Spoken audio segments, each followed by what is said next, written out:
Oh, I got to start off with my favorite story that I read yesterday. I Your don't know if you heard favorite of this. story? Wow, this is going to be exciting. I can This is tell very already. exciting. This is exciting for our drinking days that are coming. Our drinking days. Wow, Yeah, everyone, get this ready for a twist. Get ready I for a will be twist. able to keep up with you because a London-based company is developing a product called Alcarel. It is a synthetic alcohol that will have all the pleasurable effects of alcohol without hangovers, health problems, or slurred speech. It Ah, says it triggers receptors in the front of the brain that cause relaxation and sociability while avoiding the chaos it wreaks on the body. And that you add it to non-alcoholic drinks. And got it's it. tasteless. So they've added THC to water. No, come on. Just think, All pretty good. soon we'll be pounding shot or shot or shot and both having the same effect. I can't wait, dude. You're going to grow a fifth hand, I'm but gonna keep up with you. what can you buy it or not yet? And can we invest more importantly? They said it's going to be tested in, I think it was Europe and somewhere else first before it comes to the US. Good for them. I'm glad it's testing there. Look, that sounds like exactly what you need. It also sounds like it's going to cause some other biological issues. No, we're already putting so many synthetic things in our body. What's a little more? I know, but hey, I prefer the devil I know. Welcome, everybody, to another exciting episode of TYC Talk Your Chart, episode 39. Brett Horowitz here with Marco Segura. We've been out for a few weeks traveling, and so we've got a lot to discuss today. A lot has happened in the last few weeks, so let's jump right to it. First chart we've got here I'm showing is a chart about quits, number of voluntary job exits by month.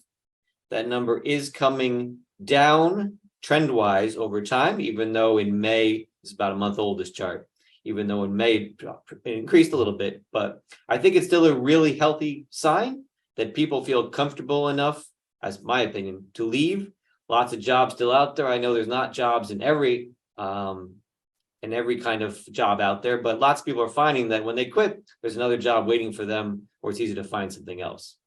So another good sign out there in the economy that things are not slowing down as much as we think they are. People still quitting. That's I know. Quitters is a good thing. That's what we're saying. Well, I'm also reading that lots of companies are trying to add benefits to then keep employees so they don't quit. You know, there's companies that are adding vacation days, giving people more bonuses. So I think right now you're seeing in lots of firms, they just don't want to let people go. They don't want to give anyone the opportunity to quit. It's been so hard to hire those people. And you don't want to let good talent leave. Wow, quits. So real quick, let's frame this sucker, because I look at that and I say that's great, but I have no idea how to frame it. So it's 4 million now. People are quitting. So many quitters. It peaked at 4.5, which you'll see there, right? That's what, like November of 21. Yes. Okay, cool. That was the highest level in the Labor Department's records back to 2000. Okay. And I just pulled it up. The average over the last 20 years, basically, is 2.8. So we're plenty above average. And I would also say not only is quits going down, but still high, but unemployment, the weekly unemployment figures is not increasing at all. So it's not like they're quitting and then not going back to another job. Otherwise, you'd see that on the unemployment figures. Okay, I believe you. I think the Fed has something to say about that, but not good for inflation, but it's good for the economy. Wait, so you said inflation and I said Fed. Can I do my two of my charts? Go for it. All right, so let's do the first two charts that I threw at you. This is not CPI because the Fed doesn't care about CPI. Just kidding, they care. They just care more about PCE, the personal consumption expenditures. Why are we showing this, or why am I showing this? Because it's good that it's down from a high of just about 7% in June of last year. So that's what the Fed wants. So that's good, right? And so far, no recession, although I'd say what comes before a recession and bad economic data? Good economic data. And what are we getting right now, Brett? Very good economic data. Exactly. So eventually it's going to be bad economic data. It's like the water cycle. So keep going. The Fed funds rate, here are the 11 hikes since March of last year. You know what's interesting? Over that same period of time, meaning day one of hikes to now, S&P 500 is up 8% and international developed stocks are up 10%. That's something you don't think is going to happen right when the Fed starts hiking. Well, yeah, I mean, no, your boy Jamie Dimon was all over the news last year talking about this huge, what do you call it, tsunami, hurricane? I forget what term he used. The hurricane, it was June of last year. I got 5 emails about it minimum. And so he's got a little bit of egg on his face, at least so far, unless he's going to say I was right, but just way too early. Yeah, that's the thing, dude. He's going to be right. It's just going to be early. Jamie Dimon is still the man. Fired from Solomon Brothers, and now he's over here. Actually, I don't know if he was fired from Solomon or somewhere else. Well, not only did Jamie Dimon sort of say, well, I guess I wasn't right yet, but it looks like now the Fed chairman has gone back to say no recession is going to happen this year, which kind of resembles what your boy Brett was saying. I know right now the no recession in 23 is looking good, which again is nice. It'll just be a matter of time. I still think we start economic recession Q4 of this year, but here's what's not supportive of that take that I still have to hold because I started the year with it. My third chart, Horowitz, is showing the U.S. household debt service as a percentage of disposable income. So this is basically just showing us over the last, since again, pre-86, I call it 85 to now, on average, a U.S. household is spending 11% of their disposable income on debt service. Right now, we're clocking in at under 10, which is good. Again, we're off the lows of 8.3, but still plenty below average. So this is obviously supportive of a consumer that can still consume, which is good because that's 75, 80% of our GDP. And then here's a nice little one is I didn't travel for vacation. I traveled for work, but I got a little vacation coming up. I'm part of this other little chart, the monthly average of US workers taking vacation January through June of this year. And that's topping out, my friend. So all those people that are kind of not quitting their jobs and feeling good, or are quitting their jobs, they're still going on vacation. Yeah, well, let me add to that one more chart in here, which is the share of household debt that adjusts with market interest rates. That's not only at 11%. So in other words, 11% of debt out there is adjusted with interest rates. And that's because so many people locked in when the debt was cheap. Now, obviously, you can't do that with cars as your car has to be replaced or sometimes with appliances or things like that. But it's not affecting that many people, the higher interest rates that are out there. People are feeling good about themselves. 30-year, I think this chart here, you remember the commercial about like Columbia Threadneedle says, what does the price of grain in Japan have to do with the price of cows' milk in Iowa? No. Well, it went something like that. And what that makes me think of is this is supportive of housing prices staying put. Because what does it do to supply when you don't want to leave your 30-year fixed mortgage at another 3%? Yeah, keeps it low. I know. This is a great chart. You know what's funny? I have another chart just like this, but different, and yours is better, so I didn't bring it in. Well, I think that added to the fact that only 11% of the debt is variable, then couple that with all the people that have the fixed rate debt that could then take cash and buy CDs and money market paying 5% plus, right? So not only do you have low debt, but then you have high savings that finally gain some interest and now exceeding the inflation data that was at 3% last reading. Yeah, that's a great chart. No one's moving. For the people that were waiting for home prices to fall, they got their little 0.5 point to 2 point cut in prices, and it looks to have found a bottom here because supply is just not there yet. So we just need more houses to come online, and we'll see where that goes. I don't know how that's going to happen. And I mean, maybe when rates go down, maybe you'll have some people then decide to start moving. I don't know. Yeah, I have no idea. I'm not selling my house for a while. Okay, what's next? What do you have this chart here that shows the economic expansion? Yeah, so I was reading, this is a chart for the last, I think it was like 14, I don't know, I didn't count them now, like number 14 last expansions, how long they last for. So I think the number that I was reading was that on average, It's about 8.6 years is the last handful of economic expansions.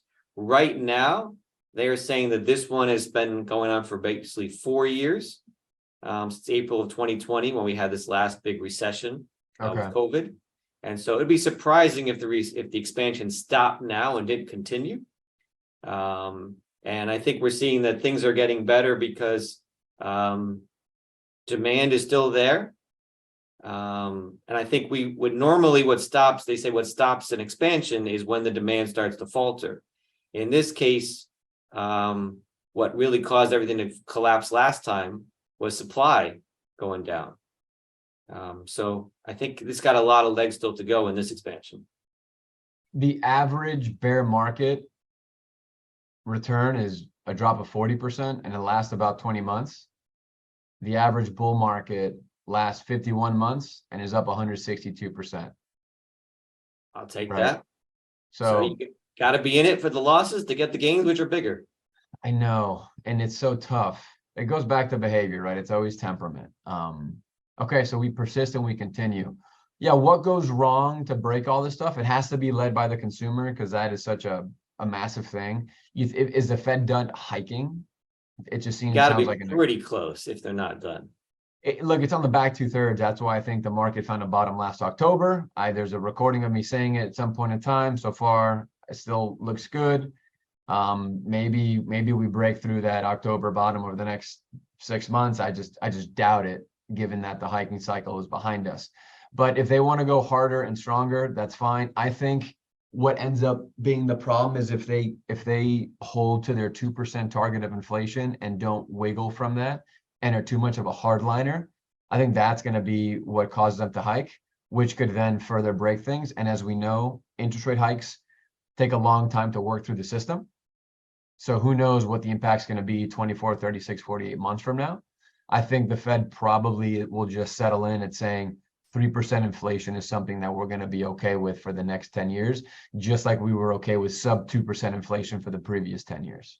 Well, so I think one of the reasons why inflation's come down, and I've got a chart here showing it, is China now is seeing what's on the border of deflation.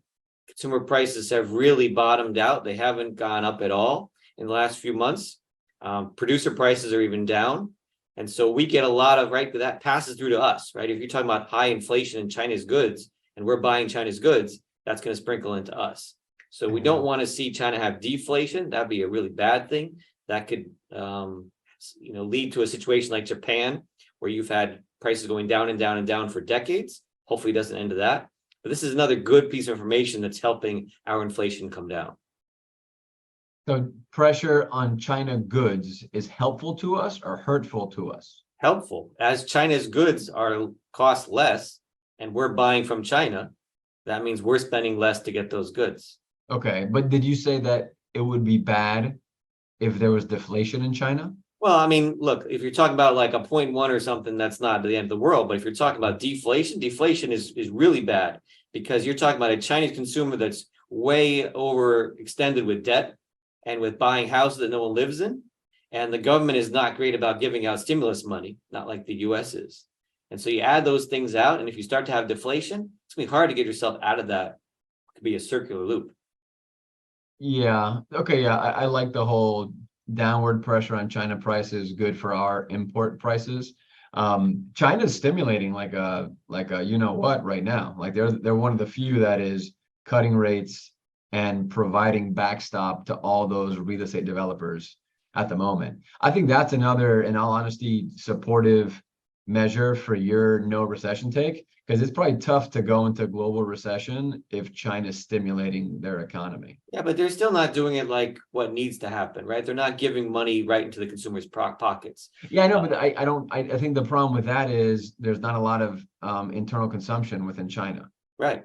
No, people So are scared to spend. if you give someone there $1, the velocity of money doesn't increase in China. Right. They save it. Yeah, they save it, and then so I think what they're going to do is they're going to backstop all these real estate developers, and if that happens, again, that's The next 20 years, I think, is going to be very different for China than the last 20 years. But that seems like dead money to backstop a real estate developer that's got a whole apartment complex with no one living in it. Like, what's that going to do? Well, it doesn't destroy capital. Like, it doesn't make investment But shouldn't it? worthless. Shouldn't it? Shouldn't you destroy the money that's dead money? Get it out of there. Let these companies die. Yeah, dude, but that story is not anywhere. Like, That's been China's problem forever. They let zombie companies stick around forever. And that stuff needs to be, as Mr. Wonderful would say, taken out to the barn and shot. is that just old Yeller style? Is that just a China problem? That moral hazard sounds like it might be stateside also. I don't know. Only if you're JP Morgan or Bank of America or some of the big Hey, ones. don't sully Jamie's name. You know, I love that guy. I can never meet him. I can never meet that man.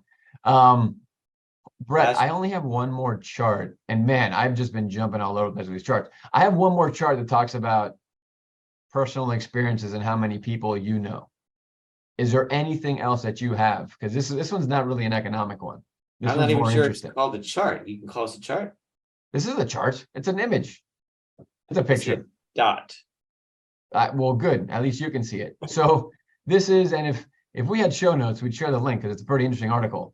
It talks about the limits of our personal experience and the value of statistics, right? So what this thing is representing, and it goes into it in the article, is that the average social person, so not just an average person, but an average social person, can name about 800 people, which sounds ridiculous. Because do you think you can name 800 people? It's people I know, right? Not just like actors and musicians and. I think, I don't freaking know. Hold on. Can I say freaking? I think probably. Hold on. How? Let's go with. No, yeah, you have to be able to name everyone. You have to be able to name. Whoops.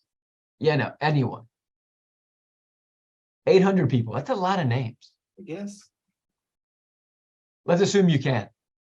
If you know 800 people in the world and there's 8 billion, it means you know 0.00001% of the population. 100,000th of 1%. To pretend like you can just use that information that you've garnered from those 800 or so people to make reasonable decisions is probably a little ridiculous. And this little article suggests that you need to use, to your benefit in better decision making, statistics based off larger numbers. So you're saying the 800 people I know are not representative of the world. Yeah, not even close. And it's all again, everyone knows that. But this little yellow dot in the sea of blue makes it pretty meaningful. I think I could have had something with my rotating chair idea. I don't even know what you were talking about with that sundial. Didn't I I just bring remember that you up having before? the thermometer. My idea was to take your chair at the beach and rotate it with the sun, or your umbrella at the beach, rotate with the sun. So that way if you want to be in the sun, you're always in the sun, facing the sun. If you want to be in the shade, you're always in the shade. Oh, I They're now do remember using that. I do remember the beach umbrella thing. They're now using that in solar panels that now move as the sun moves. The sun takes the same direction every single day. I was onto something. It just hasn't been used for the consumer yet, and it needs to happen. You should get on that. You should talk to Elon Musk because this sounds like right up his wheelhouse. But I feel like I would have known more than 800 people if I had gone public with that idea. No, I don't think you did. Look, man, just read the article. No data's perfect, but this is a really cool representation of how few people you know on this planet. That is true. Oh, and by the way, only 4% of the world's population lives in the US. Hashtag grateful. Well, what's also getting fewer and fewer, if I can transition to the last chart, regional community banks. Okay. So there was an article I read just recently. Let me quote the article that I was reading. It says community banks on average paid 1.14% on deposits, which sounds horrible compared to, a money market fund or online banks. And there are fewer than 4,700 of them today, down from 8,000 in 2010. And those are the banks that play a key role in small business lending and making loans then easier, harder to get, because the big banks tend to be so cookie cutter that unless you fit their rules, you're not going to get a loan. They don't have any flexibility if you're in a certain situation. And so this is one area that's really, really suffering. And I don't think it's going to change if they can't offer rates that are higher than 1% on their interest bearing accounts. I don't know. I disagree. I look, cost of capital was going to go up for them, which is to your point. I'm trying to understand your chart. Non-community banks. Well, that hasn't changed much. This is just community banks have gone from 8,000 to 4,700. Exactly. But the non-community banks, does that mean JP Morgan Chase? I don't know what that means. I'm just focusing on the community bank section. All right, well, look, I listened to a podcast recently. It's the Odd Lots podcast, Bloomberg. It's a good one. They had, forgot the gentleman's name, but he comes from a place that knows a lot about community banking and things like that. He mentioned this exact stat, funny enough, the 8,000 to 4,000 drop. And he thinks it was a healthy culling, but it was a lot of community banks growing amongst themselves, so community acquiring community. And you think this trend will continue, but it's the only way that's going to allow community banks to stay competitive, to your point. Well, they should charge more interest rates. And I would say the mergers probably are not good, right? How many times is a merger good for the consumer? What do you mean? A lot. Look at Google, Amazon, and Apple, cost-wise and everything, right? Again, don't give me not big data stuff. Not good. No, as long as power they have. Let's semi-trust the Department of Justice to do what they do, but consolidation can be helpful because you get scale. As long as you don't, again, the easiest example to point to right now, which is what you said, the big banks are disconnected from certain communities, the PPP loans. And all of our clients had such terrible experiences with PPP loans at Chase, Wells, Citi, blah, blah, blah. And they had wonderful experiences at City National Bank. You're welcome, City National Bank, for all the business you're about to get. Well, I think in general, though, wrapping this up, everyone is suggesting right now, or there's a consensus that we're in a soft landing. Things are good for a lot of people, maybe not so good for regional banks, maybe not so good for some tech people that are losing jobs. But all in all, given what we've come from in the last year with interest rates and inflation, this is a really fine looking economy right now. Yeah, it is. It's too fine. A recession will come eventually, but that's okay. It's normal. The one takeaway, what should you be doing in your portfolio right now? Probably rebalancing. I'll go with that. See ya. Okay. See you in a few weeks.